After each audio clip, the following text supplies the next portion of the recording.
Hey everyone, this is Travis with ATTY. Today I'm going to show you how to install the ADV kit to the Creed tank by Geek Vape. So the first thing you want to do is twist apart your device. You will turn counterclockwise until the build deck pulls out of the bell cap. Then you pull your glass piece off.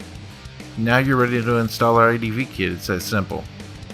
You'll see that our ADV kit has two stainless steel rings sandwiched around a piece of 33mm quartz glass.